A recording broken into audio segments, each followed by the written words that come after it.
오늘 우리가 살펴본 성경 말씀이 잠언서이죠. 여러분, 그 잠언이라고 하는 이 성경책의 뜻에 대해서 혹시 한번 생각해 보신 분이 계실까요? 잠언을 왜 잠언이라고 할까라고 혹시 이렇게 의아하게 또 어떤 궁금증을 갖고 계신 분이 있을지 모르겠는데요. 잠언을 이렇게 한자로, 이게 한자어죠. 잠언이라고 하는 것이 한자어로 이렇게 쓰였는데, 한자어로 풀이하면 어떻게 될까요? 잠언을 한자로 풀이하면 어떤 잠에 어떤 언을 쓰는 걸까? 궁금하시죠? 제가 알려드리도록 하겠습니다. 잠이라고 하는 그 한자어가요, 바늘 잠자를 쓴다고 하고요. 그리고 언은 뭐 여러분 다 아실 수 있을 것 같은데 말씀 언자를 쓴다고 합니다. 그러면 이것을 종합해 보면 바늘로 찌르듯이 가르치는 그러한 말씀, 날카로운 말씀의 가르침, 또 가르쳐서 훈계하는 그러한 말씀이라는 그러한 뜻이 된다고 합니다. 또 잠언을 이렇게 영어로 하면 영어 성경에는 잠언을 뭐라고 이렇게 표기하고 있을까요? 프로버브, 발음이 너무 안 좋아서 죄송합니다. 프로버브라는 그런 영어 단어로 쓰이고 있다고 합니다. 뭐 영어 잘하시는 분이 너무 많을 것 같은데 이게 두 개 단어가 이렇게 합쳐진 그런 단어라고 합니다. 프로는 뭐뭐 앞에라는 뜻이고, 또 벌브는 말하다라는 그런 뜻이잖아요. 그래서 프로벌브라고 하면 미리 말해준다, 앞서서 말해준다라고 하는 그런 뜻이 있다고 합니다. 다시 말해서 그 말을 듣는 사람으로 하여금 그 인생이 어떻게 되어질 것인가에 대해서 미리 알려주는 그런 나침판과 같은, 또 그 인생의 안내자와 같은 그런 말씀, 그런 교훈들이 이 잠언에는 많이 수록되어 있다라고 하는 그러한 제목인 것으로 그렇게 이해를 할 수 있습니다. 잠언의 대표적인 저자는 누구일까요, 여러분? 여러분이 잘 알고 계시는 그분 맞습니다. 바로 솔로몬, 그죠? 다윗의 아들 솔로몬이 잠언의 대표적인 저자이고요. 그런데 이 솔로몬의 지혜가 어디서부터 온 것일까요? 솔로몬의 지혜를 누구에게 구했죠? 하나님께 구했잖아요. 솔로몬의 지혜는 하나님으로부터 온 것이다 라고 하는 것을 우리가 기억한다면 모든 이 지혜의 출처는 하나님이다 라고 그렇게 우리는 말할 수 있는 것이죠. 진정한 이스라엘의 왕이신 하나님에서부터 비롯된 이 지혜가 솔로몬을 통해서 성경에 기록되어졌고, 또 오늘 우리에게까지 이 잠언의 말씀이 이렇게 이어져 오게 되었다라고 하는 그러한 내용을 우리는 살펴볼 수 있습니다. 우리는, 저와 여러분은 또 누구나 이 세상을 살아가면서 많은 지식과 지혜를 얻기를 원합니다. 그러나 그 지혜가 원한다고 해서, 또 배운다고 해서 이것을 얻을 수 있느냐? 그건 아닌 것 같아요. 이게 세상적인 공부를 많이 한다고 해서, 박사학위를 많이 딴다고 해서 지혜를 얻을 수 있는가? 그거하고는 좀 다른 문제인 것 같습니다. 지혜는, 성경에서 말하는 지혜는 우리가 원한다고 해서, 또 어떻게 열심히 내가 노력한다고 해서 내가 지혜를 소유하거나 또 그것을 얻을 수 있는 것이 아니라, 하나님께서 그 지혜를 우리에게 허락해 주셔야만 우리가 지혜를 얻을 수 있고 또 지혜를 경험할 수 있다라고 하는 것이 성경의 가르침인 것입니다.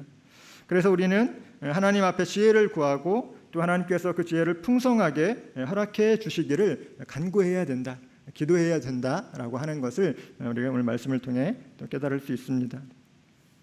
오늘날 저와 여러분이 살아가는 이 시대는 한치 앞을 내다볼 수 없을 정도로 급변하는 그러한 시대를 살아가고, 우리는 그러한 환경 가운데 놓여져 있는 것 같습니다.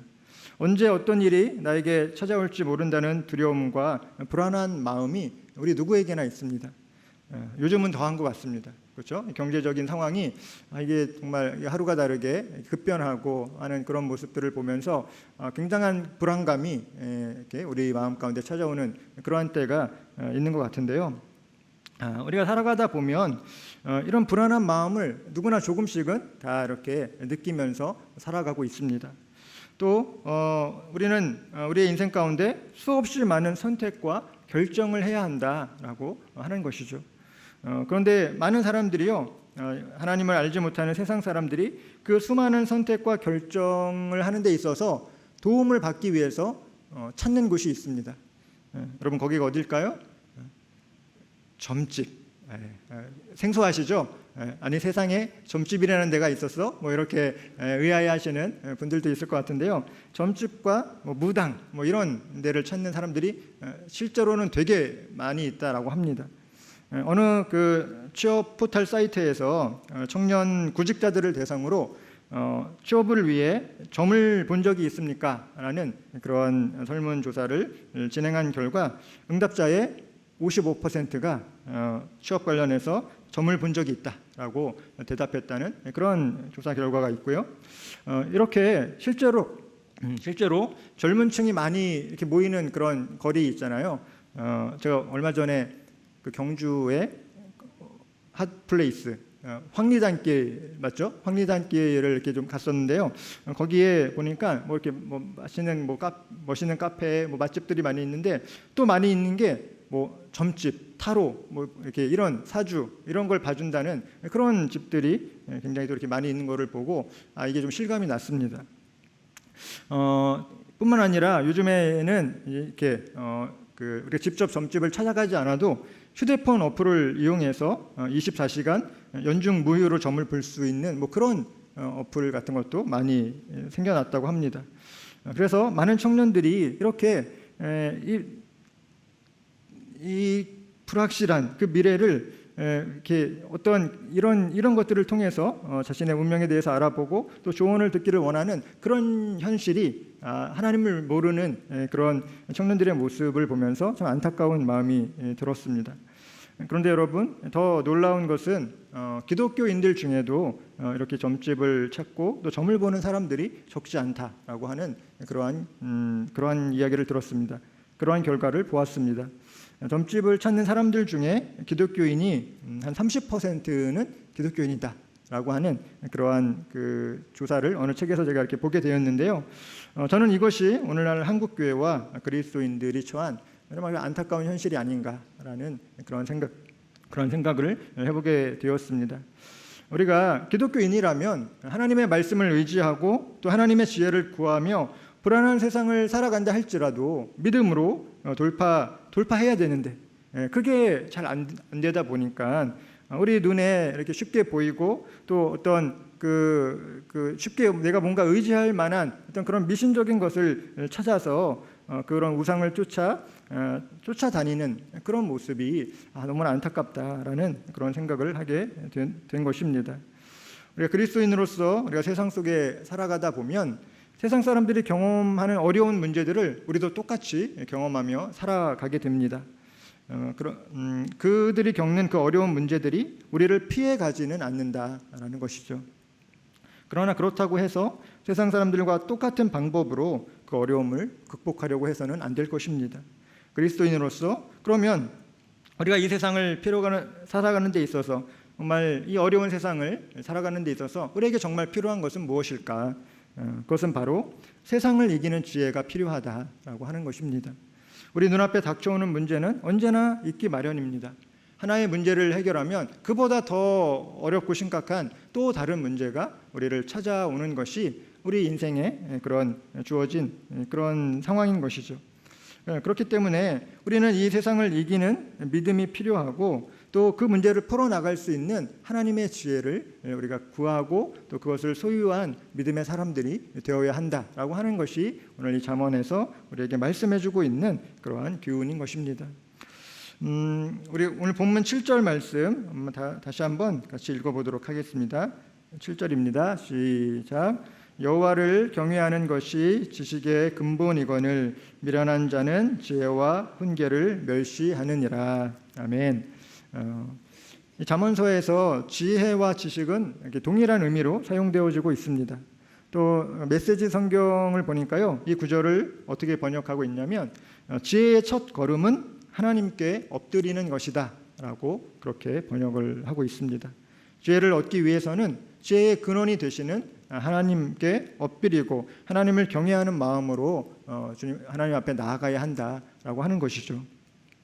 그러면 여러분, 하나님을 경외한다라고 하는 것은 구체적으로 어떤 뜻일까요? 어떻게 하는 것이 하나님을 경외하는 것일까요? 그것은 바로 하나님의 살아계시고 하나님의 역사심을 우리가 인정하는 것입니다. 하나님은 살아계시고 하나님은 지금도 역사하고 계신다라고 하는 것을 우리가 믿음의 눈을 떠서 바라보고 또 그것을 인정하는 것, 그리고 우리가 그분의 말씀을 따라 순종하는 것이 바로 하나님을 경외하는 사람들의 모습이다라고 하는 것을 여러분 잘 기억하시기를 바랍니다. 하나님 앞에서 나의 한계를 인정하고 전능하신 하나님 앞에 나를 겸손히 낮추는 것입니다. 나 자신을 온전히 하나님 앞에 맡겨드리는 것이 바로 하나님을 경외하는 사람들의 모습이다라고 하는 것이죠. 우리가 이렇게 여호와를 경외하며 또 하나님 앞에서 내가 누구인지를 깨달을 때에 그때 비로소 이 세상이 바로 보이는 것이고 또 내 인생의 질서가, 이 영적인 질서가 바로 잡히게 된다라고 하는 것을 여러분 잘 기억하시기를 바랍니다. 바라기는 저와 여러분이 하나님을 더 온전히 경외함으로 이 세상을 이길 수 있는 그러한 지혜를 얻어서 흔들리지 않는 견고한 믿음과 신앙으로 하나님 앞에 나아가는 그런 귀한 모습이 있기를 예수님의 이름으로 축복합니다. 아멘. 오늘부터 우리 늘사랑교회에서는 하나님의 말씀을 배우고 익히는 LMC가 시작됩니다. 수요일 이 저녁 시간에 이렇게 교회에 와서 LMC 참석하는 것이 참 쉽지 않다라고 하는 것을 제가 알고 있습니다. 왜냐하면 제가 이렇게 지난 안식월을 할 때 이렇게 수요일 날 교회 가려고 하니까 정말 쉽지 않더라고요. 그래서 여러분의 고충을 제가 이렇게 좀 느꼈습니다. 이게 쉬운 일이 아니구나. 그런데 그럼에도 불구하고 여러분 오늘 이렇게 하나님의 말씀 배우기 위해서 또 이렇게 교회로 오신 여러분을 축복합니다. 하나님께서 여러분이 배우는 그 하나님의 말씀을 통해서 하나님께서 여러분에게 주시는 지혜와 또 여러분 각자에게 주시는 하나님의 음성이 더 잘 들려지는 그러한 귀한 은혜가 있기를 예수님의 이름으로 축복합니다. 아멘. 네, 이제 말씀을 이렇게 마치도록 하겠는데요. 우리가 이 세상에서 정말 하나님 말씀대로 살아가기를 원하잖아요. 그렇죠? 하나님 뜻대로 살아가기를 원하고.